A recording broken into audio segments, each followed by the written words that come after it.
ನಮಸ್ಕಾರ. ನನ್ನ ಹೆಸರು ಬ್ರಹ್ಮಾನಂದ ಮರಾಠೆ. ನಾನು ಅಮೆರಿಕದ ಸ್ಯಾಂಡಿಯಾಗೋದ ನಿವಾಸಿ. ಪ್ರಸ್ತುತ ನಾನು ಕಿರುತಿರುಪತಿ ಲಕ್ಷ್ಮೀ ವೆಂಕಟರಮಣ ದೇವಸ್ಥಾನದ ಆಡಳಿತ ಮುಕ್ತೇಶ್ವರ. ನನಗೆ ಆಡಳಿತ ಮುಕ್ತೇಶ್ವರ ವಂಶ ಪಾರಂಪರವಾಗಿ ಬಂದಿರುತ್ತದೆ. ಇಲ್ಲಿ ಮುಖ್ಯ ಪ್ರಾಣ ದೇವರು ಲಕ್ಷ್ಮೀ ವೆಂಕಟರಮಣ. ಇಲ್ಲಿ ಬೇರೆ ಯಾವುದೇ ದೇವರು ವಿಗ್ರಹಗಳು ಇರುವುದಿಲ್ಲ. ಲಕ್ಷ್ಮಿ ಇಲ್ಲಿ ವಕ್ಷಸ್ಥಳದಲ್ಲಿ, ವೈಭವಕ್ಕೆ ಮಾತ್ರ ಇಲ್ಲಿ ಉತ್ಸವ ಮೂರ್ತಿ ಜೊತೆಗೆ ಶ್ರೀದೇವಿ ಭೂದೇವಿಯ ವಿಗ್ರಹಗಳು ಇರುತ್ತವೆ. ಈ ದೇವಸ್ಥಾನ 1864ರಲ್ಲಿ ನಾರಾಯಣ್ ಭಟ್ ಮರಾಠೆ ಅಂದರೆ ನನ್ನ ಪೂರ್ವಜರು ಸ್ಥಾಪನೆ ಮಾಡಿ, ಅದಕ್ಕೆ ಬೇಕಾದಂಥ ಎಲ್ಲ ಸಂಪತ್ತುಗಳನ್ನು ದೇವರ ಹೆಸರಿಗೆ ಬರೆದಿಟ್ಟು, ಅವರು ನಮ್ಮ ಕುಟುಂಬದಲ್ಲಿ ಹಿರಿಯರಿಗೆ ಈ ದೇವಸ್ಥಾನದ ಆಸ್ತಿಗಳ ಆದಾಯದಲ್ಲಿ ಈ ದೇವಸ್ಥಾನ ನಡೆಸಬೇಕು ಅಂತ ವಿಲ್ ಬರೆದು ಇಟ್ಟಿದ್ದಾರೆ.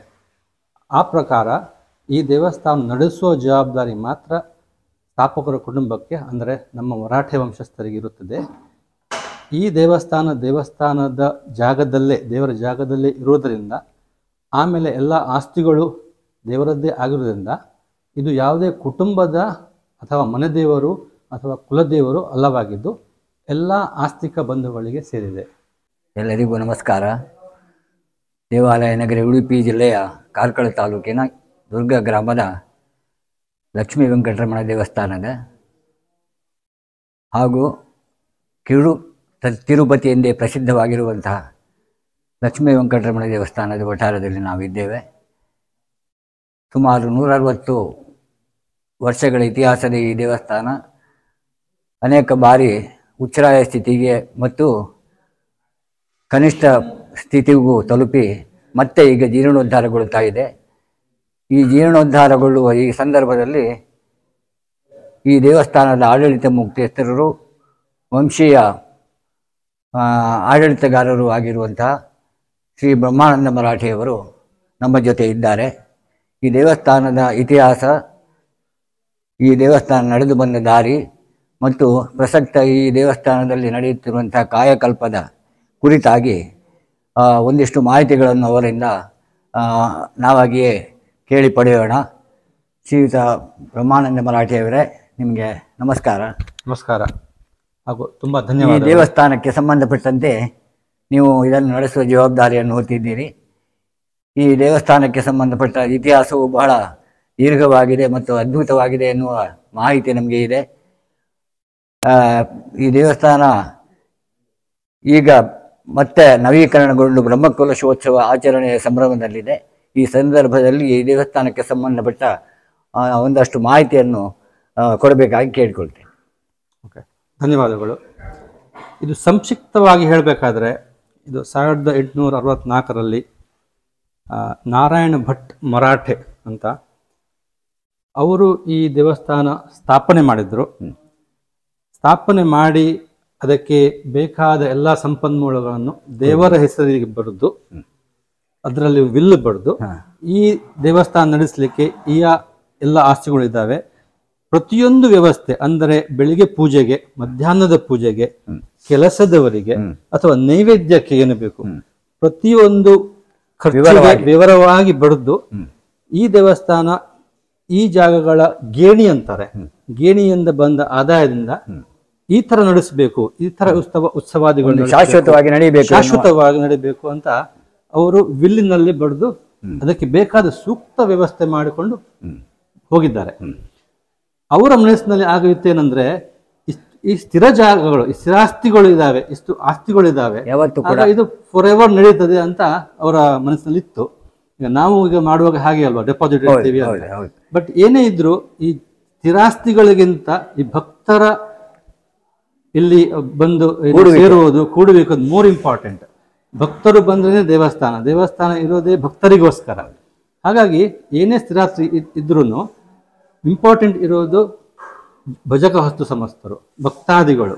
ಹಾಗಾಗಿ ಏನೋ ಕಾರಣದಿಂದ ಅವರು ತಲೆತಲಾಂತರ ನಡಿಬೇಕು ಅಂತ ಉದ್ದೇಶನ ಮಾಡಿದ್ರು, ಕಾಲಾನಂತರ 1975ರಲ್ಲಿ ಈ ಲ್ಯಾಂಡ್ ರಿಫಾರ್ಮ್ ಆಕ್ಟ್ ಅಂತಾರೆ ಅಥವಾ ಭೂ ಸುಧಾರಣಾ ಆಕ್ಟ್ ಬಂದ ಮೇಲೆ ಜಮೀನೆಲ್ಲ ಹೋಗ್ಬಿಟ್ಟು ಸಾಧಾರಣ ಒಂದು 300 ಎಕರೆ ಜಮೀನು ಇಲ್ಲಿ ದುರ್ಗಗ್ರಾಮ, ಮಾಳ, ಫಂಡೀಜಿ ಅಂತಿದೆ, ಮುಂಡಾಜೆ. ಮುಂಡಾಜೆ ಕಡೆ, ಮಾಳದಲ್ಲಿ ಕೂಬೆಟ್ಟು, ಕಾಬೆಟ್ಟು ಅದೆಲ್ಲ ಬಂತು. ತುಂಬಾ ಜಾಗಗಳಿದ್ವು. ಈಗ ಈ ದೇವಸ್ಥಾನ ಒಂದು 26 ಸೆಂಟ್ಸ್ ಜಾಗ ಇಲ್ಲಿ ನಿಂತಿದೆ, ಅಷ್ಟು ಮಾತ್ರ ಉಳ್ಕೊಂಡಿದೆ. ಈ ದೇವಸ್ಥಾನಕ್ಕೆ ಸದ್ಯಕ್ಕೆ ಬೇರೆ ಅಂತ ದೇವಸ್ಥಾನದ ಅಂತ ಏನು ಇನ್ಕಮ್ ಇಲ್ಲ, ಬಟ್ ಭಕ್ತಾದಿಗಳು ಬಂದು ತುಂಬಾ ಸಹಕಾರದಿಂದ ನಡಿಬೇಕಾಗಿದೆ. ಇಲ್ಲಿ ತುಂಬ ವೈಭವದಿಂದ ಉತ್ಸವಾದಿ, ಬ್ರಾಹ್ಮಣ ಸಂತರ್ಪಣೆ, ವಾದ್ಯ ಸಮೇತ ಉತ್ಸವ ಮತ್ತು ದೀಪೋತ್ಸವ ನಡೀತಾ ಇತ್ತು. ಹಾಗೆ ತ್ರಿಕಾಲ ಪೂಜೆ, ಇಲ್ಲಿ ಪರ್ಮನೆಂಟ್ ಅರ್ಚಕರು ಇದ್ದರು. ಕಾಲಾನಂತರ 1974-75ರಲ್ಲಿ ಈ ಭೂ ಸುಧಾರಣೆ ಕಾಯ್ದೆಯಿಂದ ಒಂದೇ ವರ್ಷದಲ್ಲಿ 300 ಎಕರೆ ಜಾಗ ಇದ್ದದ್ದು ಈಗ 26 ಸೆಂಟ್ಸ್ ಜಾಗಕ್ಕೆ ಬಂದು ನಿಂತಿದೆ. 1994-95ರಲ್ಲಿ ಸ್ಥಾಪಕರ ವಂಶಸ್ಥರಾದ ಲಕ್ಷ್ಮಣ್ ಭಟ್ ಮರಾಠೆಯವರು ತುಂಬ ಪ್ರಯತ್ನದಿಂದ ಜೀರ್ಣೋದ್ಧಾರ ಮಾಡಿ, ಹಾಗೆ ಇಲ್ಲಿ ಕಲಶಾಭಿಷೇಕ, ಕಲಶಾಭಿ ಮಾಡಿದ್ದಾರೆ. ಆಗ ಒಂದು ಅದರ ನಂತರ ಒಂದು 25 ವರ್ಷ ಹೊಂದೋದ್ರಿಂದ ಪುನಃ ಅದು ಜೀರ್ಣಾವಸ್ಥೆಗೆ ಬಂದಿತ್ತು. ಹಾಗಾಗಿ ನಾವು ಒಂದು ಕಮಿಟಿ ಮಾಡಿ ಇದನ್ನು ಪುನರ್ ನಿರ್ಮಾಣ ಮಾಡಬೇಕಂತ ನಿಶ್ಚಯಿಸಿ, ಈಗ ನಾವು ಪುನರ್ ನಿರ್ಮಾಣದ ಕಾರ್ಯಕ್ರಮ ಒಂದು 95%, 97% ಆಗಿದೆ. ಇನ್ನು ಸ್ವಲ್ಪ ರಿಪೇರಿಗಳು ಬಾಕಿ ಇದ್ದಾವೆ. ಇದರ ನಂತರ ಇದೇ ಬರುವ ಮಾರ್ಚ್ 13ರಿಂದ 19 ತನಕ ಪುನರ್ ಪ್ರತಿಷ್ಠೆ ಮತ್ತು ಕುಂಭಾಭಿಷೇಕದ ಕಾರ್ಯಕ್ರಮವನ್ನು ಇಟ್ಕೊಂಡಿದ್ದೀವಿ. ಶತಮಾನದ ಇತಿಹಾಸವುಳ್ಳ ದೇವಸ್ಥಾನಗಳಲ್ಲಿ ಯಾವತ್ತೂ ನಾದುರಸ್ತಿ ಮತ್ತು ಅಭಿವೃದ್ಧಿ ಕಾರ್ಯಗಳ ಅನಿವಾರ್ಯತೆ ಯಾವತ್ತೂ ಇದ್ದೇ ಇರುತ್ತದೆ. 95 ಇಸವಿಯ ಸಂದರ್ಭದಲ್ಲಿ ದೇವಸ್ಥಾನ ಜೀರ್ಣಾವಸ್ಥೆಗೆ ತಲುಪಿತ್ತು ಮತ್ತು ಶಾಶ್ವತವಾದ ಅಭಿವೃದ್ಧಿಯನ್ನು ಬೇಡುತ್ತಿತ್ತು ಎನ್ನುವುದು ಇಲ್ಲಿಯ ಇತಿಹಾಸವನ್ನು ತಿಳಿದಾಗ ಗೊತ್ತಾಗುತ್ತದೆ. ಹಾಗಾಗಿ ಶಾಶ್ವತ ಮತ್ತು ಸಂಪೂರ್ಣವಾದ ಕೆಲಸವನ್ನು ದೇವಸ್ಥಾನಕ್ಕೆ ಸಂಬಂಧಪಟ್ಟ ಅಭಿವೃದ್ಧಿ ಕಾರ್ಯಗಳನ್ನು ಮಾಡುವ ನಿಟ್ಟಿನಲ್ಲಿ ಆ ಬಳಿಕ ನೀವು ಯಾವ ಕ್ರಮವನ್ನು ಕೈಗೊಂಡಿರಿ ಮತ್ತು ಯಾವ ರೀತಿಯ ಕಾರ್ಯೋನ್ಮುಖವಾಗಿದೆ? ಹಾಗೆ 2019ರಲ್ಲಿ ನಾವು ಆಮೂಲಾಗ್ರವಾಗಿ ಈ ದೇವಸ್ಥಾನವನ್ನು ಜೀರ್ಣೋದ್ಧಾರ ಮಾಡಬೇಕು, ಪುನಃ ಪ್ರತಿಷ್ಠಾಪನೆ ಮಾಡಬೇಕು ಅನ್ನುವಂತಹ ದೃಷ್ಟಿಯಲ್ಲಿ ಅಷ್ಟಮಂಗಳ ಪ್ರಶ್ನಾದಿಗಳನ್ನು ಒಳಗೂಡಿಸಿ ಜ್ಯೋತಿಷ್ಯರ ಸಲಹೆ ಪ್ರಕಾರ ಎಲ್ಲ ಪರಿಹಾರ ಕಾರ್ಯಕ್ರಮಗಳನ್ನು ಸಂಪೂರ್ಣವಾಗಿ ನಡೆಸಿ ಜೀರ್ಣೋದ್ಧಾರಕ್ಕೋಸ್ಕರ ಪುನಃ ಇನ್ನೊಂದು ಕಮಿಟಿಯನ್ನು ಮಾಡಿ ಜೀರ್ಣೋದ್ಧಾರ ಕಮಿಟಿಯ ಮುಖಾಂತರ ಈ ಜೀರ್ಣೋದ್ಧಾರ ಕಾರ್ಯಕ್ರಮವನ್ನು ಮುಂದುವರಿಸಲಾಗಿದೆ. ಇದಕ್ಕೆ ಸಂಬಂಧಪಟ್ಟು ಸಂಪನ್ಮೂಲದ ಕ್ರೋಢೀಕರಣ, ಜಾಗದ ವ್ಯವಸ್ಥೆ, ಅದೇ ರೀತಿ ಸಾಕಷ್ಟು ಜನರ ಸಹಕಾರ ಕೆಲಸಗಳು ಇರುತ್ತವೆ. ಈ ನಿಟ್ಟಿನಲ್ಲಿ ನೀವು ಯಾವ ರೀತಿಯಲ್ಲಿ ಇದನ್ನು ಮುಂದೆ ಕೊಂಡೋಗ್ತಾ ಇದ್ದೀರಿ? ಆ ಪ್ರಕಾರವಾಗಿ ಬ್ರಹ್ಮಾನಂದ ಮರಾಠಿಯವರು ನೇತೃತ್ವದಲ್ಲಿ ಹಾಗೆ ಸಮಾಜದ ಎಲ್ಲ ಭಕ್ತಾದಿ ಜನರ ಸಹಕಾರದಿಂದ, ಸಹಯೋಗದಿಂದ, ತನು ಮನ ಧನದಿಂದ ಈ ಕಾರ್ಯಕ್ರಮವನ್ನು ಮುಂದುವರಿಸಿದ್ದೇವೆ. ರತ್ನಾಕರ ಮರಾಠಿಯವರೇ, ಈ ಜಾಗಕ್ಕೂ ಈ ದೇವಸ್ಥಾನಕ್ಕೂ ಮತ್ತು ನಿಮಗೂ ಕೂಡ ಬಹಳ ಸುದೀರ್ಘವಾದ ನಂಟು ಇದೆ. ಬಹುಕಾಲದಿಂದ ನೀವು ಈ ಒಂದು 50 ವರ್ಷಗಳ ಹಿಂದೆ ನೀವು ಇಲ್ಲಿದ್ದ ಹಾಗೆ ನೆನಪು. ಆಮೇಲೆ ಕಾರ್ಯನಿಮಿತ್ತ ನೀವು ಬೇರೆ ಕಡೆಗೆ ಹೋಗಿದ್ದರೂ ಕೂಡ ಈ ದೇವಸ್ಥಾನಕ್ಕೆ ಸಂಬಂಧಪಟ್ಟ ಎಲ್ಲ ಚಟುವಟಿಕೆಗಳಲ್ಲಿ ನೀವು ನಿರಂತರ ಭಾಗಿಯಾಗಿಕೊಂಡು ಬಂದಿದ್ದೀರಿ. ಈ ದೇವಸ್ಥಾನಕ್ಕೆ ಸಂಬಂಧಪಟ್ಟು ಅಭಿವೃದ್ಧಿ ಕಾರ್ಯಗಳ ನಡೆಯುತ್ತಿರುವ ಮತ್ತು ಇದಕ್ಕೆ ಎದುರು ಬಂದ ಸವಾಲುಗಳು ಮತ್ತು ಇದನ್ನು ನಿರ್ವಹಿಸಿದ ಬಗೆಯನ್ನು ಒಂದಿಷ್ಟು ವಿವರಿಸಬಹುದೇ? ನಮಸ್ಕಾರ ಪದ್ಮಾಕರ್ ಭಟ್ರೆ, ನಿಮ್ಮ ಪ್ರಶ್ನೆ ಚೆನ್ನಾಗಿದೆ. ಯಾಕಂದರೆ ನಮ್ಮ ಬಾಲ್ಯದ ನೆನಪು ಈ ದೇವಸ್ಥಾನದಲ್ಲಿ ನನಗೆ ಇವತ್ತಿಗೂ ನೆನಪಿದೆ. ಸಾಧಾರಣ ಈ ದೇವರ ನಡೆಯಿಂದ ಅಲ್ಲಿ ಸವಾರಿ ಕಟ್ಟೆ ತನಕ ಒಂದು ಇಡೀ ಜಾಗ ಖಾಲಿ ಇದ್ಕೊಂಡು ಅಂದರೆ ಸಂದರ್ಭ ಈ ದೇವಸ್ಥಾನ ದರ್ಶನ ನಡೀತಾ ಇತ್ತು. ನಮ್ಮವರೇ ಆದವರು ದರ್ಶನ ಪಾತ್ರಿಗಳಾಗಿ ಕೆಲಸ ಮಾಡ್ತಾಯಿದ್ರು ಇಲ್ಲಿ. ಹಾಗೆ ಆ ಸಂದರ್ಭದಲ್ಲಿ ಇಲ್ಲಿಯ ವೈಭವವನ್ನು ನಾವು ಕಣ್ಣಾರೆ ನೋಡಿದವರು. ಅಥವಾ ಪ್ರತಿ ಉತ್ಸವಕ್ಕೆ ಕೂಡ ವಾದ್ಯ ಇರ್ಬೋದು, ವಾಲ್ಗ ಇರ್ಬೋದು, ಭಾರಿ ವಿಜೃಂಭಣೆಯಿಂದ ನಡೀತಾ ಇತ್ತು. ಆಮೇಲೆ ಇನ್ನೊಂದು ವಿಚಾರ ಏನಂತ ಹೇಳಿದ್ರೆ, ಅವಿನಾಭಾವ ಸಂಬಂಧ ನನಗೆ ಏನು ಅಂತ. ನನ್ನ ತಂದೆಯವರು 1.5 ವರ್ಷ, 2 ವರ್ಷ, 3 ವರ್ಷ ಈ ದೇವರ ಸೇವೆ ಮಾಡುವ ಒಂದು ಅವಕಾಶವನ್ನು ಈ ಆಡಳಿತ ಮಂಡಳಿ ಕೊಟ್ಟಿದ್ರು. ಅದನ್ನು ಉಪಯೋಗಿಸ್ಕೊಂಡಿದ್ರು. ಹಾಗೆ ಆ ದೇವರ ಅನುಗ್ರಹವು ನಮ್ಮ ಮೇಲೆ ಆಯಿತು. ಹಾಗಾಗಿ ನಮಗೊಂದು ರೀತಿಯ ಅವಿನಾಭಾವ ಸಂಬಂಧ ಆಗಲೇ ಹೇಳಿದ ಹಾಗೆ. ಮತ್ತೆ ಈ ದೇವಸ್ಥಾನ ಯಾವಾಗಲೂ ನನಗೆ ಅನಿಸೋದು ಆ ರೀತಿಯಲ್ಲಿ ವೈಭವವಾಗಿ ನಡೀತಾ ಇದ್ದಂತಹ ದೇವಸ್ಥಾನಕ್ಕೆ ಜೀರ್ಣಾವಸ್ಥೆಗೆ ಬಂತಲ್ಲ ಅನ್ನೋ ಒಂದು ಬೇಸರವೂ ಇತ್ತು. ಆದರೆ ದೇವರ ದಯದಿಂದ ಬ್ರಹ್ಮಾನಂದ ಮರಾಠಿಯವರು ಮತ್ತೆ ಸತ್ಯನಾರಾಯಣ ಮರಾಠಿಯವರೆಲ್ಲ ಸೇರಿ ಊರವರೆಲ್ಲ ಸಹಕಾರ ತಗೊಂಡು, ಎಲ್ಲ ಜನರದ್ದು ಒಕ್ಕಲುಗಳದ್ದು ಅವ್ರದ್ದು ಇವ್ರದ್ದು ಎಲ್ಲರದ್ದು ಸಹಕಾರ ತಗೊಂಡು ಒಂದು ಈ ರೀತಿಯ ಒಂದು ವೈಭವವಾದಂತಹ ಒಂದು ಮಂದಿರವನ್ನ ಕಟ್ಟಿದ್ದಾರೆ. ಮತ್ತು ಅದಕ್ಕೊಂದು ಉತ್ತಮವಾದ ಒಂದು ರೂಪುರೇಷೆಯನ್ನ ನಿಯಮಾವಳಿಗಳನ್ನೆಲ್ಲ ಮಾಡಿ ಇವತ್ತೀಗ ಅದರ ಒಂದು ಮುಂದುವರೆದ ಕಾರ್ಯವಾಗಿ ನಾವೀಗ ಅಂತಿಮ ಘಟ್ಟದಲ್ಲಿ ಬಂದು ನಿಂತಿದ್ದೇವೆ. ಅದೊಂದು ತುಂಬ ಸಂತೋಷ ಕೊಡುವಂತಹ ವಿಚಾರ. ವೆಂಕಟರಮಣನ ದಯ, ಲಕ್ಷ್ಮೀ ವೆಂಕಟೇಶ್ವರ ದೇವರದ್ದು ದಯ ಎಲ್ಲ ಭಕ್ತಾದಿಗಳ ಮೇಲೆಗೂ ಸಿಗಲಿ. ಇದು ಇನ್ನೂ ಅನೂಚಾನವಾಗಿ ಸಂವತ್ಸರಗಳು, ವರ್ಷಗಳು, ನೂರಾರು ಶತಕಗಳು ಈ ದೇವಸ್ಥಾನ ಇಲ್ಲಿ ದೇವರು ನೆಲೆಸಿ ಇಲ್ಲಿ ಎಲ್ಲ ಭಕ್ತರಿಗೆ ಆಶೀರ್ವಾದ ಮಾಡಲಿ, ಎಲ್ರಿಗೂ ಒಳ್ಳೆಯದಾಗಲಿ ಅನ್ನೋ ನಮ್ಮದೊಂದು ಆಶಯ. ಗ್ರಾಮೀಣ ಪ್ರದೇಶದ ಮೂಲೆ ಹಾಗೂ ತುಂಬ ಸುದೀರ್ಘ ಇತಿಹಾಸದ ಹಳೆಯ ದೇವಸ್ಥಾನವಾದ್ದರಿಂದ ದೈವ ಸಾನ್ನಿಧ್ಯ ಇದ್ದರೂ ಕೂಡ ಅನೇಕ ಅಡೆತಡೆಗಳು, ಅನೇಕ ಸಮಸ್ಯೆಗಳು ಮತ್ತು ಅಭಿವೃದ್ಧಿ ಕಾರ್ಯಕ್ಕೆ ಸವಾಲುಗಳಾದಂಥ ಅನೇಕ ವಿಚಾರಗಳು ಇರುತ್ತವೆ. ಈ ದೇವಸ್ಥಾನದ ಜೀರ್ಣೋದ್ಧಾರದ ಆರಂಭಗೊಳಿಸುವ ಸಂದರ್ಭದಲ್ಲಿ ನಿಮಗೆ ಎದುರಾದ ಸವಾಲುಗಳು ಮತ್ತು ದೇವಸ್ಥಾನಕ್ಕೆ ಭಕ್ತಾದಿಗಳು ಹೊರಗೆದು ಬರುವುದಕ್ಕೆ ಬೇಕಾದ ಸನ್ನಿವೇಶಗಳನ್ನು ನಿರ್ಮಿಸುವುದಕ್ಕೆ ಇದ್ದ ಅಡ್ಡಿ ಆತಂಕಗಳು ಏನು ಅಂತ? ಪ್ರಥಮವಾಗಿ ಒಳ್ಳೆಯ ಪ್ರಶ್ನೆ ಇದು. ಪ್ರಥಮವಾಗಿ ಯಾವುದೇ ಒಂದು ಕ್ಷೇತ್ರದ ಅಭಿವೃದ್ಧಿ ಆಗಬೇಕಾದ್ರೆ ಸಂಪರ್ಕ ತುಂಬ ಮುಖ್ಯ. ಕಮ್ಯುನಿಕೇಷನ್ ಅಂದರೆ ರಸ್ತೆ ಸಂಪರ್ಕ ಆಗಲಿ ಅಥವಾ ಬೇರೆ ಇಂಟರ್ನೆಟ್ ಸೌಲಭ್ಯ ಆಗಲಿ ತುಂಬ ಮುಖ್ಯ. ಆ ಪ್ರಕಾರ ನಮ್ಮ ಪ್ರಥಮ ಹಂತದಲ್ಲಿ ಇಲ್ಲಿ ದೇವಸ್ಥಾನಕ್ಕೆ ಒಂದು ಸಂಪರ್ಕದ ಕೊರತೆ ಇತ್ತು. ಹಾಗಾಗಿ ನಾವು ಫಸ್ಟ್ ಇಲ್ಲಿ ಬೊಂಬೆತಡ್ಕ ಮುಖಾಂತರ ಇಲ್ಲಿ ಮೇಲ್ಗಡೆ ಊರಿಗೆ ರೋಡ್ ಹೋಗ್ತದೆ. ಸಾಧಾರಣ ಒಂದು 350 ಮೀಟರ್ ಮಾತ್ರ ನಮಗೆ ರಸ್ತೆ ಸಂಪರ್ಕದ ಸ್ವಲ್ಪ ಸಣ್ಣದಾಗಿ ಓಣಿ ಥರ ಇತ್ತು. ಅದನ್ನು ಇಲ್ಲಿಯ ಪರಿಸರದ ಜನಗಳ ಸಹಕಾರದಿಂದ ಅವರ ಹತ್ರ ಮಾತಾಡಿ ರಸ್ತೆ ಸಂಪರ್ಕ ಅನ್ನು ನಾವು ಒಳ್ಳೆಯ ರಸ್ತೆಯನ್ನು ಮಾಡಿದ್ದೇವೆ. ಹಾಗೆಯೇ ಇಲ್ಲಿ ಹರಿಹರೇಶ್ವರ ದೇವಸ್ಥಾನ ತುಂಬ ಎಲ್ಲರಿಗೂ ಗೊತ್ತಿದೆ. ಆ ದೇವಸ್ಥಾನದಿಂದ ಈ ದೇವಸ್ಥಾನಕ್ಕೆ ಒಂದು 250 ಮೀಟರ್ ರಸ್ತೆ ಇರಲಿಲ್ಲ. ಅದೊಂದು ಕೂಡು ರಸ್ತೆ. ಅದು ನಾವು ದಿಲೀಪ್ ಮರಾಠೆ ಅವರ ನೇತೃತ್ವದಲ್ಲಿ ತುಂಬ ಎಲ್ಲರ ಸಹಕಾರದಿಂದ ಆ ರಸ್ತೆಯನ್ನು ಈ ರಸ್ತೆಗೆ ಈ ದೇವಸ್ಥಾನಕ್ಕೆ ಕನೆಕ್ಟ್ ಮಾಡಿದ್ದಾರೆ. ಹಾಗೆಯೇ ಈ ಮುಂದೆ ಬರುವ ರಸ್ತೆ ಮತ್ತು ಹಿಂದೆ ಬರುವ ರಸ್ತೆ ಎರಡಕ್ಕೂ ಒಂದು ರಿಂಗ್ ರೋಡ್ ಆಗಬೇಕು ಅಂತ. ಯಾಕಂದ್ರೆ ಆ ದೇವಸ್ಥಾನಕ್ಕೆ ಬಂದ ಭಕ್ತರನ್ನು ಸಂಪರ್ಕಿಸಲಿಕ್ಕೆ, ಒಂದು ಆಗಮಿಸಲಿಕ್ಕೆ, ಒಂದು ನಿರ್ಗಮಿಸಲಿಕ್ಕೆ ಆಗ್ತದೆ. ಹೌದು. ಈಗಂದ್ರೆ ಎರಡು ದೇವಸ್ಥಾನಗಳು ಉರಿದ ದೇವಸ್ಥಾನ, ಅಲ್ಲಿ ಬಂದ ಭಕ್ತಾದಿಗಳು ಇಲ್ಲಿ ಬಂದು ಹಾಗೆಯೇ ಈ ರಿಂಗ್ ರೋಡ್ ಮೂಲಕ ಕಾರ್ಕಳಕ್ಕೆ ಹೋಗ್ಲಿಕ್ಕೆ ಅನುಕೂಲ ಆಗಿದೆ. ಹಾಗಾಗಿ ನಾವು ಸಂಪರ್ಕವನ್ನು ಪ್ರಥಮ ಹಂತದಲ್ಲಿ ಮುಗಿಸಿದ್ದೇವೆ. ಶ್ರೀ ವೆಂಕಟರಮಣ ದೇವರಿಗೆ ಇತಿಹಾಸ ಪುರಾಣದಲ್ಲಿಯೂ ಕೂಡ ವಿಶೇಷವಾದ ಒಂದು ಮಹತ್ವ ಕಲ್ಪಿಸಲಾಗಿದೆ. ತಿರುಪತಿಯಲ್ಲಿ ಶ್ರೀನಿವಾಸನ ಸಾನ್ನಿಧ್ಯ ಇದೆ. ಇಲ್ಲಿ ಕಾರ್ಕಳದಲ್ಲಿ ಈಗ ದುರ್ಗದಲ್ಲಿ ವೆಂಕಟರಮಣ ದೇವಸ್ಥಾನಕ್ಕೆ ನೀವು ಕಿರು ತಿರುಪತಿ ಎನ್ನುವ ಹೆಸರಿನಿಂದ ಕರೀತಾ ಇದ್ದೀರಿ. ಈ ದೇವಸ್ಥಾನದ ಸ್ಥಳ ಪುರಾಣ, ಅದರ ಹಿನ್ನೆಲೆ, ಅದರ ಕುರಿತಾದಂಥ ಒಂದಿಷ್ಟು ಮಾಹಿತಿಯನ್ನು ಕೊಡ್ಬೋದಾ? ಖಂಡಿತ. ಸ್ಥಾಪಕರಾದ ನಾರಾಯಣ ಭಟ್ ಮರಾಠಿಯವರು ಇಲ್ಲಿಂದ ದುರ್ಗದಿಂದ ತಿರುಪತಿಗೆ ಕಾಲ್ನಡಿಗೆಯಲ್ಲಿ ಹೋಗಿ ದರ್ಶನ ಪಡಿತಾ ಬರ್ತಾ ಇದ್ರು. ಹಾಗಾಗಿ ಎಲ್ಲರಿಗೂ ಇಲ್ಲಿಂದ ತಿರುಪತಿಗೆ ಹೋಗುವಷ್ಟು ಅನುಕೂಲ ಇಲ್ಲ, ದೂರ ಇದೆ ಆ ಟೈಮ್ನಲ್ಲಿ ಅಂತ ಅವರಿಗೊಂದು ಆಲೋಚನೆ ಬಂತಂತೆ. ಅಲ್ಲಿ 9.5 ಫೀಟ್, ಆಕ್ಚುಲಿ 9.5 ಫೀಟ್ ಎತ್ತರದ ಶಿಲಾಮೂರ್ತಿ ವೆಂಕಟರಮಣಂದು ಹಾಗೆ ತಿರುಪತಿಯಲ್ಲಿ. ಹೌದು.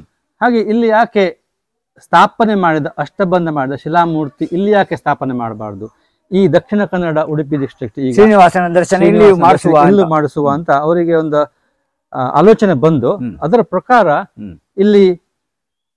ಇಲ್ಲೇ ಕಾರ್ಕಳದ, ಬಹುಶಃ ಕಾರ್ಕಳದ, ಯಾಕಂದ್ರೆ ಅದು ಕಪ್ಪು ಶಿಲೆ, ಇಲ್ಲೇ ಕಾರ್ಕಳದ ಶಿಲೆಯಿಂದ ಮೂರ್ತಿಯನ್ನ ಕೆತ್ತನೆ ಮಾಡಿ ಇಲ್ಲಿ ಸ್ಥಾಪನೆ ಮಾಡಿದ್ದಾರೆ. ಹಾಗಾಗಿ ಅಲ್ಲಿ ದೊಡ್ಡ ಮೂರ್ತಿ 9.5 ಫೀಟ್, ಇಲ್ಲೊಂದು 19 ಇಂಚಿನ ಮೂರ್ತಿ ತದ್ರೂಪ ಇದೆ, ಹಾಗೆ ಸಣ್ಣದಾಗಿದೆ. ಹಾಗಾಗಿ ಅದಕ್ಕೆ ಕಿರು ತಿರುಪತಿ ಅಂತ ಹೆಸರಿಟ್ಟಿದ್ದೀರಿ. ಈಗ ಕಾರ್ಕಳದಲ್ಲಿ ವೆಂಕಟರಮಣ ದೇವಸ್ಥಾನ ಮತ್ತು ಅನಂತಶಯನ ಸ್ವಾಮಿಯ ದೇವಸ್ಥಾನ ಇಲ್ಲಿ ಹತ್ತಿರದಲ್ಲಿ ಕಾರ್ಕಳದಲ್ಲಿ ಇದೆ. ಈ ದೇವಸ್ಥಾನಕ್ಕೂ ಮತ್ತು ಆ ಎರಡು ದೇವಸ್ಥಾನಗಳು ಕೂಡ ಸಾಕಷ್ಟು ಸಂಬಂಧ ಇದೆ ಅನ್ನುವ ಮಾತು ಕೇಳಿದ್ದೇವೆ. ಈ ಬಗ್ಗೆ ನಿಮಗೆ ಇರುವಂಥ ಮಾಹಿತಿ ಯಾವ ರೀತಿಯಲ್ಲಿ ನಿಮಗೆ ಹೇಳ್ಬಹುದು? ಅದು ವಿಲ್ನಲ್ಲಿ ಬರೆಯುವಾಗ ಬೇರೆ ಎಲ್ಲ ವಿಷಯಗಳ ಜೊತೆಗೂ ಆ ವಿಲ್ನಲ್ಲಿ ಇಲ್ಲಿ ಸ್ಥಾಪನೆ ಮಾಡಿ ಅನಂತಶಯನ ದೇವಸ್ಥಾನದಲ್ಲಿ ಒಂದು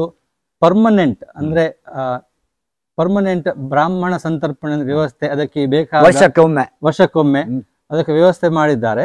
ಅದಕ್ಕೆ ಎಷ್ಟು ಬೇಕು ಸಂಪನ್ಮೂಲ ಅಂತ ಡೆಪಾಸಿಟ್ ಮಾಡಿದ್ದಾರೆ. ಆ ಪುರಾವೆ ನಮ್ಮ ವಿಲ್ನಲ್ಲಿ ಕಾಣ್ತಾ ಇದೆ. ಹಾಗೆಯೇ ಮುಂದೆ ಇಲ್ಲಿಗೆ ಒಂದು ರಥವನ್ನು ಮಾಡಿದ್ರು, ಬ್ರಹ್ಮರಥ. ಯಾವುದೇ ಕಾರಣದಿಂದ ಆ ರಥವನ್ನು ಇಲ್ಲಿ ತರಲಿಲ್ಲ ಅವರು.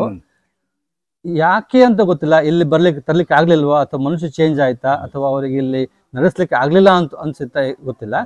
ಇಲ್ಲಿಯ ರಥವನ್ನು ಈ ಅನಂತಶಯನ ದೇವಸ್ಥಾನಕ್ಕೆ ದಾನ ಮಾಡಿದೆ. ಹಾಗೆಯೇ 1864ರಲ್ಲಿ ಅವಧೂತ ಅಪ್ಪ ಶಾಸ್ತ್ರಿ ದಾಂಬಲೆ ಅಂತ ಇವರು ಶಿಶಿಲ ಕಡೆ ಬ್ರಾಹ್ಮಣರಲ್ಲಿ ತಿಳಿದವರು ಮತ್ತೆ ದೈವಜ್ಞರು ಎನ್ನುವ ಒಂದು ಇತ್ತು ಇತಿಹಾಸ. ಖಂಡಿತ ಅವರು ಕಾರ್ಕಳ ವೆಂಕಟರಮಣ ದೇವರ ಪುನರ್ ಪ್ರತಿಷ್ಠಾಪನೆ ಅಲ್ಲಿ ಮಾಡಿ ಕಾಲ್ನಡಿಗೆಯಿಂದ ಇಲ್ಲಿ ಬಂದು ಇಲ್ಲಿ ಪ್ರತಿಷ್ಠಾಪನೆ ಮಾಡಿದ್ದಾರೆ. ಅಂದ್ರೆ 2 ದಿನ ಸೇಮ್ ಡೇ, ಒಂದೇ ದಿನ ಅಲ್ಲಿ ಪ್ರತಿಷ್ಠಾಪನೆ ಮತ್ತೆ ಇಲ್ಲಿ ಪ್ರತಿಷ್ಠಾಪನೆ ಮಾಡಿದ್ದಾರೆ. ಅದು ನಮ್ಗೆ ಏನು ಕಾರ್ಕಳ ದೇವರಿಗೆ ಮತ್ತೆ ಇಲ್ಲಿ ದೇವರಿಗೆ ಒಂದು ಸಂಬಂಧ ಕಲ್ಪನೆ ಆಗಿದೆ. ಹೌದು. ದೇವಸ್ಥಾನಗಳ ಸುಸೂತ್ರ ನಿರ್ವಹಣೆಯಲ್ಲಿ ಕಾನೂನು ಆಡಳಿತವು ಕೂಡ ಮಹತ್ವದ ಪಾತ್ರವನ್ನು ವಹಿಸುತ್ತದೆ. ತಾವು ಕಾರ್ಕಳದಲ್ಲಿ ಹಿರಿಯ ನ್ಯಾಯವಾದಿಯಾಗಿದ್ದೀರಿ. ಜೊತೆಗೆ ಕಾರ್ಕಳ ತಾಲೂಕಿನ ಅನೇಕ ದೇವಸ್ಥಾನಗಳ ಕಾನೂನು ಸಲಹೆಗಾರರಾಗಿಯೂ ಕೆಲಸ ಮಾಡ್ತಾ ಇದ್ದೀರಿ. ಪ್ರಸಕ್ತ ಚಿತ್ತಭಾವನ ಸಮುದಾಯದ ದೇವಸ್ಥಾನವಾಗಿದ್ದು ಆ ಸಮುದಾಯದ ದೃಷ್ಟಿಯಿಂದಲೂ ನಿಮಗೆ ಸಂಬಂಧ ಇದೆ. ಅದೇ ರೀತಿ ಈ ದೇವಸ್ಥಾನಕ್ಕೆ ಸಂಬಂಧಪಟ್ಟು ಆಡಳಿತಾತ್ಮಕ ವಿಚಾರದಲ್ಲಿ ನಿಮ್ಮ ಸಲಹೆ ಸೂಚನೆಗೆ ನಿಮ್ಮನ್ನು ಸಂಪರ್ಕಿಸಿದ್ದಾರೆ ಆಡಳಿತ ಸಮಿತಿ ಮತ್ತು ಜೀರ್ಣೋದ್ಧಾರ ಸಮಿತಿಯಲ್ಲಿಯೂ ತಮ್ಮ ಸಹಭಾಗಿತ್ವವನ್ನು ಗುರುತಿಸಿದ್ದಾರೆ ಎನ್ನುವ ಹಿನ್ನೆಲೆಯಲ್ಲಿ ಈ ದೇವಸ್ಥಾನಕ್ಕೆ ಸಂಬಂಧಪಟ್ಟು ನೀವು ಮಾಡುವಂಥ ಕೆಲಸ ಮತ್ತು ಈ ಆಡಳಿತ ಸಮಿತಿಗೆ ನಿಮ್ಮ ಸಲಹೆ ಸೂಚನೆಗಳು ಯಾವ ರೀತಿ ಇದೆ ಮತ್ತು ಯಾವ ರೀತಿ ನಡೀತಾ ಇದೆ? ನಮಸ್ಕಾರ ಪದ್ಮಾಕರ್ ಭಟ್ರೆ. ಈಗಾಗಲೇ ಬ್ರಹ್ಮಾನಂದ ಮರಾಠಿಯವರು ಹೇಳಿದಾಗೆ ಈ ಕಾರ್ಕಳದ ಅನಂತ ಪದ್ಮನಾಭ ದೇವಸ್ಥಾನ ಮತ್ತು ಕಾರ್ಕಳದ ವೆಂಕಟರಮಣ ದೇವಸ್ಥಾನ ಮತ್ತು ಈ ದೇವಸ್ಥಾನಕ್ಕೆ ಅವಿನಾಭಾವ ಸಂಬಂಧ ಇದೆ ಅಂತ ಹೇಳಿದರು. ಯಾಕೋ ಗೊತ್ತಿಲ್ಲ, ದೇವರಿಗೆ ನನ್ನ ಮೇಲೆ ಪ್ರೀತಿಯೋ ಗೊತ್ತಿಲ್ಲ. ಕಾರ್ಕಳದ ಪ್ರಸಿದ್ಧ ದೇವಸ್ಥಾನವಾದ ಈ ವೆಂಕಟರಮಣ ದೇವಸ್ಥಾನದಲ್ಲಿ ಆಗಲಿ, ಅನಂತಶಯನ ದೇವಸ್ಥಾನ ಆಗಲಿ, ಪೆರುವಾಜಿ ಮಹಾಲಿಂಗೇಶ್ವರ ದೇವಸ್ಥಾನ ಆಗಲಿ, ಶ್ರೀ ರಾಘವೇಂದ್ರ ಮಠ ಆಗಲಿ, ಯಾವುದೇ ಈ ದೇವಸ್ಥಾನಗಳಲ್ಲಿ ಕಾನೂನು ಸಮಸ್ಯೆ ತೋರಿದಾಗ ನನ್ನನ್ನು ಸಂಪರ್ಕಿಸ್ತಾರೆ. ಅದು ನನ್ನ ಸೌಭಾಗ್ಯ ಅಂತ ನಾನು ಭಾವಿಸಬೇಕು. ಅದೇ ನಿಟ್ಟಿನಲ್ಲಿ ಅಚಾನಕ್ಕಾಗಿ ಇವರು ನಮ್ಮ ಬ್ರಹ್ಮಾನಂದ ಮರಾಠಿಯವರು ನಿಮ್ಮ ಸಲಹೆ ಸೂಚನೆಗಳು ಬೇಕು, ಇದಕ್ಕೊಂದು ಮಾರ್ಗದರ್ಶಿ ಸೂತ್ರಗಳು ಬೇಕು, ಆಡಳಿತ ಹೇಗೆ ನಡೀಬೇಕು ಅನ್ನೋದರ ಬಗ್ಗೆ ಉಪನಿಬಂಧನೆಗಳನ್ನು ಮಾಡಬೇಕು ಅಂತ ನನ್ನ ಸಂಪರ್ಕಿಸಿದರು. ಜೀರ್ಣೋದ್ಧಾರದ ಪೂರ್ವ ಮತ್ತು ಜೀರ್ಣೋದ್ಧಾರದ ನಂತರ ಕೂಡ. ಯಾಕಂತ ಹೇಳಿದ್ರೆ ಇದೊಂದು ನಿರಂತರವಾಗಿ ನಡೀಬೇಕು, ಸುಸೂತ್ರವಾಗಿ ನಡೀಬೇಕು. ಅದಕ್ಕೊಂದು ಚೌಕಟ್ಟು ಇರಬೇಕು, ಕಾನೂನಿನ ಚೌಕಟ್ಟಿನಲ್ಲಿ ಇರಬೇಕು. ನಾಳೆ ಸಮಸ್ಯೆಗಳು ಬರಬಾರದು ಎನ್ನುವ ದೃಷ್ಟಿಯಿಂದ ಅವರು ನನ್ನನ್ನು ಕೂಡ ನೀವು 2 ವರ್ಷದ ಮಟ್ಟಿಗೆ ಆದರೂ ಒಂದು ಆಡಳಿತ ಮಂಡಳಿ ಇರಬೇಕು ಅಂತ ಹೇಳಿದರು. ನನಗೆ ಒಂದ್ಸರಿ ನಾನು ಹೇಳಿದೆ, ಬೇಡ, ನಾನು ಹೊರಗಿದ್ದೆ, ನಾನು ಮಾಡ್ತೇನೆ, ತೊಂದರೆ ಇಲ್ಲ, ನಿಮಗೆ ಬೇಕಾದ ಸಲಹೆ ಕೊಡ್ತೇನೆ ಅಂತ ಹೇಳಿದರು. ಇಲ್ಲ, ನೀವು ಅವಿಭಾಜ್ಯ ಅಂಗವಾಗಿರಬೇಕು, ನಮ್ಮ ಜೊತೆ ಇರಬೇಕು ಅಂತ ಹೇಳಿದರು. ಇದು ಬಹುಶಃ ಆ ಲಕ್ಷ್ಮೀ ವೆಂಕಟರಮಣನ ಪ್ರೇರಣೆ ಇರಬೇಕು, ಅವರ ಆದೇಶವನ್ನು ನಾನು ಪಾಲಿಸ್ತಾ ಇದ್ದೇನೆ. ಇದೊಂದು ನನಗೆ ಸುಯೋಗ ಅಂತ ನಾನು ಭಾವಿಸ್ತೇನೆ. ಎಲ್ಲರೂ ಈ ಒಂದು ಪುಣ್ಯ ಕಾರ್ಯದಲ್ಲಿ ಭಾಗವಹಿಸಿ ಎಲ್ಲರಿಗೂ ಸಹಕಾರ ಕೊಡಬೇಕು ಅಂತ ನನ್ನ ಪ್ರಾರ್ಥನೆ. ಮರಾಠಿಯವರೇ, ಈ ದೇವಸ್ಥಾನಕ್ಕೆ ಸಂಬಂಧಪಟ್ಟ ಮುಂದಿನ ದಿನಗಳಲ್ಲಿ ನಡೆಯಬೇಕಾದ ಬಹಳ ದೊಡ್ಡ ಉತ್ಸವಕ್ಕೆ ಹತ್ತಿರ ಹೊಸ್ತಿಲಲ್ಲಿ ಬಂದು ನಾವು ನಿಂತಿದ್ದೇವೆ. ಅತ್ಯುತ್ತಮವಾದ ಕಟ್ಟಡ, ಬಹಳ ಸುಂದರವಾಗಿ ರೂಪುಗೊಂಡಿದೆ ಮತ್ತು ಎಲ್ಲ ಸುಸಜ್ಜಿತವಾದ ಎಲ್ಲ ತಯಾರಿಗಳು ಭರದಿಂದ ಸಾಗ್ತಾ ಇವೆ. ತಾವು ಸಂಕಲ್ಪಿಸಿದಂತೆ ಪರಿಪೂರ್ಣವಾಗಿ ಜೀರ್ಣೋದ್ಧಾರ ಮಾಡುವಂಥ ಈ ಸಂಕಲ್ಪದ ಹಿಂದೆ ಮತ್ತು ಈ ಸಂಕಲ್ಪದ ಬಳಿಕ ನೀವು ಮಾಡಿರುವಂತಹ ಕಾಮಗಾರಿಗಳ ವಿವರ ಮತ್ತು ಸಾಕಷ್ಟು ದೊಡ್ಡ ಪ್ರಮಾಣದ ನಿಧಿ ಈ ದೇವಸ್ಥಾನಕ್ಕೆ ಬಳಕೆ ಆಗಬೇಕಾಗಿದೆ. ಅದರ ಸಂಗ್ರಹದ ಬಗ್ಗೆ ತಾವು ಕೈಗೊಂಡ ಕ್ರಮ, ಸಂಗ್ರಹ ವೆಚ್ಚದ ವಿವರಗಳು, ಇನ್ನಿತರ ವಿಚಾರಗಳ ಬಗ್ಗೆ ಒಂದಿಷ್ಟು ಮಾಹಿತಿ ಕೊಡಿ. ಈ ನಮ್ಮ ಪ್ಲ್ಯಾನ್ ಬಗ್ಗೆ ಹೇಳೋದಾದರೆ ನಾವು 3 ಹಂತದಲ್ಲಿ ಮಾಡಿದ್ವಿ. ಒಂದು ಜೀರ್ಣೋದ್ಧಾರದ ಪೂರ್ವಭಾವಿಯಾಗಿ ಅದರಲ್ಲಿ ಅಷ್ಟಮಂಗಲ ಪ್ರಶ್ನಾವಳಿ ಮತ್ತು ಅದು ಪ್ರಾಯಶ್ಚಿತ್ತ ಮತ್ತು ಇಲ್ಲಿ ಸಂಪರ್ಕ ರಸ್ತೆ, ಅದೊಂದು ಫೇಸ್ 1 ಹಂತ 1. ಆಮೇಲೆ ಬಾಲಾಲಯ ನಿರ್ಮಾಣ, ಅದರ ಪ್ರತಿಷ್ಠಾಪನೆ, ಗರ್ಭಗುಡಿ ರಚನೆ, ತೀರ್ಥಕೆರೆ ಪುನರುಜ್ಜೀವನ, ಸುತ್ತುಪೌಳಿ ಅಂಬಲ, ಇವೆಲ್ಲ ಕಾರ್ಯಕ್ರಮಗಳು. ಹಾಗೆ ಇಲ್ಲಿ ಜಗಲಿಯ ಮೇಲೆ ರಕ್ತೇಶ್ವರ ದೈವದ ಪರಿವಾರ ಇತ್ತು. ಅಷ್ಟಮಂಗಲ ಪ್ರಶ್ನೆಯಲ್ಲಿ ಹೇಳಿದ ಹಾಗೆ ರಕ್ತೇಶ್ವರ ದೈವವನ್ನು ಪರಿಧಿಯ ಹೊರಗಡೆ ಅಥವಾ ರಾಜ್ಯಾಂಗಣದ ಹೊರಗಡೆ ಇಡಬೇಕು ಅಂತ ಹೇಳಿದ್ದಾರೆ. ಆ ಪ್ರಕಾರ ನಾವು ಕೂಡ ನಿರ್ಮಾಣ ಮಾಡಿದ್ದೀವಿ, ಗುಡಿಯನ್ನು ಮಾಡಿದ್ದೀವಿ. ಈಗ ನೆಕ್ಸ್ಟ್ ನಾವು ಬ್ರಹ್ಮಕಲಶೋತ್ಸವ ಮಾಡಲಿಕ್ಕೆ ಪ್ರತಿಷ್ಠಾಪನೆ ಬ್ರಹ್ಮಕಲಶೋತ್ಸವ ತಯಾರಿ ನಡೆಸ್ತಾ ಇದ್ದೇವೆ. 3ನೇ ಹಂತದಲ್ಲಿ ನಮಗೆ ಒಂದು ಅನ್ನಗ್ರಹ ಆಗಬೇಕು. ಅಂದರೆ ಈಗ ಪಾಕಶಾಲೆ ಎಲ್ಲ ಭಕ್ತಾದಿಗಳಿಗೆ ಬಂದಾಗ ದೇವಸ್ಥಾನ ಒಳಗಡೆ ಜಾಗನೂ ಸಹ ಆಗೋದಿಲ್ಲ, ಸ್ವಲ್ಪ ಅನಾನುಕೂಲತೆ ಆಗ್ತದೆ ಅಂತ ಒಂದು ಸಪರೇಟಾಗಿ ಅನ್ನಶಾಲೆ ಮಾಡಬೇಕು ಅಂತಿದ್ದೀವಿ. ಅದು 3ನೇ ಹಂತದಲ್ಲಿ ಮಾಡ್ತಾ ಇದ್ದೀವಿ. ಈಗ ಸದ್ಯಕ್ಕೆ ಹಂತ 1 ಮತ್ತು ಹಂತ 2 ಅಂದರೆ ಪ್ರತಿಷ್ಠಾಪನೆ ಮತ್ತು ಬ್ರಹ್ಮಕಲಶೋತ್ಸವ ಮುಗಿಯುವ ತನಕ ಆ ಪ್ಲಾನ್ ಅನ್ನು ಎಕ್ಸಿಕ್ಯೂಟ್ ಮಾಡ್ತಾ ಇದ್ವಿ. ಓವರ್ ಆಲ್ ನಮ್ಮ ಬಜೆಟ್ನಲ್ಲಿ ಇದಕ್ಕೆ 2,71,00,000 ಇಷ್ಟರವರೆಗೆ ಒಟ್ಟಾರೆ ಓವರ್ ಆಲ್ ಖರ್ಚಿದೆ. ಸಾಧಾರಣ ನಾವು ಆಲ್ರೆಡಿ ಒಂದು 2,10,00,000 ನಮಗೆ ಬ್ರಹ್ಮಕಲಶೋತ್ಸವ ತನಕ ಬರ್ತದೆ. ಈಗ ದೇವರ ದಯದಿಂದ ಇನ್ನು ಎಲ್ಲ ಭಕ್ತಾದಿಗಳು ಜೊತೆಗೆ ಸೇರಿದ್ದಾರೆ, ಇನ್ನೂ ಬರ್ತಾ ಇದ್ದಾರೆ. ಈ ಮೂಲಕ ನಾನು ಮುಟ್ಟಬಹುದು ಅನ್ನುವಂಥದ್ದು ರಿಕ್ವೆಸ್ಟ್ ಏನ್ ಮಾಡೋದಂದ್ರೆ ಎಲ್ಲಾ ಭಕ್ತಾದಿಗಳಿಗೂ ನಮ್ಮ ಗುರಿ ತಲುಪುವುದಕ್ಕೆ ಸಹಕಾರ ಕೊಡಬೇಕು. ಭಕ್ತಾದಿಗಳಿಗೂ ರಿಕ್ವೆಸ್ಟ್ ಅಂದ್ರೆ ಇನ್ನು ಮುಂದೆ ಈ ಕಾರ್ಯಕ್ರಮಕ್ಕೆ ಆಗಲಿ ಮತ್ತೆ ಮುಂದೆ ನಡೆಯುವ ಇಲ್ಲಿ ಅಭಿವೃದ್ಧಿ ಕಾರ್ಯಕ್ರಮಕ್ಕಾಗಲಿ ನಿಮ್ಮ ತನುಮನ ಧನವನ್ನು ನಾವು ಬಯಸ್ತಾ ಇದ್ದೀವಿ ಅಥವಾ ನಿರೀಕ್ಷೆ ಮಾಡ್ತಾ ಇದ್ದೀವಿ. ಹಾಗೆ ನಮ್ಮ ವೆಂಕಟರಮಣ ದೇವರು ಯಾರಿಗೂ ಕಮ್ಮಿ ಮಾಡೋದಿಲ್ಲ, ನಮಗೆ ಗೊತ್ತೇ ಇದೆ. ಇವರು ಯಾವಾಗಲೂ ನಮಗೆ ದಯೆಯನ್ನು ತೋರಿಸುವವರು, ಆಮೇಲೆ ನಮಗೆ ಸಂಪತ್ತನ್ನು ಕೊಡುವವರು. ಹಾಗಾಗಿ ತುಂಬ ನಮಗೆ ಕಾನ್ಫಿಡೆನ್ಸ್ ಇದೆ, ಈ ದೇವಸ್ಥಾನ ತುಂಬ ಉನ್ನತಿ ಆಗ್ತದೆ ಅಂತ ತುಂಬ ಕಾನ್ಫಿಡೆನ್ಸ್ ಇದೆ. ಶ್ರೀ ಲಕ್ಷ್ಮೀ ವೆಂಕಟೇಶ ಪ್ರಸಾದ ಸಿದ್ಧಿರಸ್ತು. ಎಲ್ಲರಿಗೂ ಕೂಡ ಲಕ್ಷ್ಮೀ ವೆಂಕಟರಮಣ ಸನ್ಮಂಗಲವನ್ನುಂಟು ಮಾಡಲಿ. ಲಕ್ಷ್ಮೀ ಸಹಿತನಾಗಿರ್ತಕ್ಕಂಥ ವೆಂಕಟರಮಣನನ್ನು ಇವತ್ತು ಬಾಲಯದಲ್ಲಿರ್ತಕ್ಕಂಥ ಈ ಕಿರುತಿರುಪತಿ ಕ್ಷೇತ್ರ ಇಲ್ಲಿ ಪೀಠಸ್ಥನಾಗಿರ್ತಕ್ಕಂತಹ ಲಕ್ಷ್ಮೀ ವೆಂಕಟರಮಣ, ಇಲ್ಲಿ ಪೀಠಸ್ಥರಾಗಿರ್ತಕ್ಕಂಥ ವೆಂಕಟರಮಣನನ್ನು 3 ಕಡೆಗಳಲ್ಲಿ ಕಾಣಲಿಕ್ಕೆ ಸಾಧ್ಯ ಇದೆ. ಪ್ರಥಮತಃ ಇದು ಮೂಲ ತಿರುಪತಿ, ಇನ್ನೊಂದು ಬೆಂಗಳೂರಿನ ಹತ್ರ ಒಂದು ತಿರುಪತಿ ಕ್ಷೇತ್ರ ಇದಂತೆ. ಈ 3 ಕ್ಷೇತ್ರಗಳಲ್ಲಿ ಪೀಠಗಳಲ್ಲಿ ಇರ್ತಕ್ಕಂತಹ ಚಿಕ್ಕ ತಿರುಪತಿ, 3 ಕಡೆಗಳಲ್ಲಿ ಕೂಡ ಪೀಠಸ್ಥನಾಗಿರ್ತಕ್ಕಂಥ ವೆಂಕಟರಮಣ. ಇಲ್ಲಿ ನಮಗೆ ಸಣ್ಣ ಇದು ಜಿಜ್ಞಾಸೆ. ವೆಂಕಟರಮಣನನ್ನು ನಾವು ನೋಡಿದಾಗ ಬರೀ ವೆಂಕಟರಮಣ ಮಾತ್ರ ಕಾಣ್ತಾನಲ್ವಾ, ಲಕ್ಷ್ಮೀ ಸಹಿತನಾಗಿರ್ತಕ್ಕಂಥ ವೆಂಕಟರಮಣನಾಗಬೇಕು ಅಂತ. ಲಕ್ಷ್ಮೀ ಅಂತರ್ಗತನಾಗಿರ್ತಕ್ಕಂತಹ ವೆಂಕಟರಮಣನನ್ನು ಇಲ್ಲಿ ನಾವು ಪೂಜನೆ ಮಾಡ್ಕೊಂಡು ಬಂದಿರುವಂಥದ್ದು. ಶ್ರೀಭೂ ಚಿಕ್ಕ ಬಿಂಬಗಳ ಆಕಾರದಲ್ಲಿ ಉತ್ಸವಾದಿ ಸಂದರ್ಭಗಳು, ವಿಶೇಷ ಸಂದರ್ಭಗಳು ಇಲ್ಲಿ ಮುಂಚಿನಿಂದ ಇಲ್ಲಿ ವಾಡಿಕೆಯಲ್ಲಿ ಅದನ್ನು ತಗೊಂಡು ಹೋಗ್ತಾ ಇದ್ರು ಉತ್ಸವಗಳಲ್ಲಿ.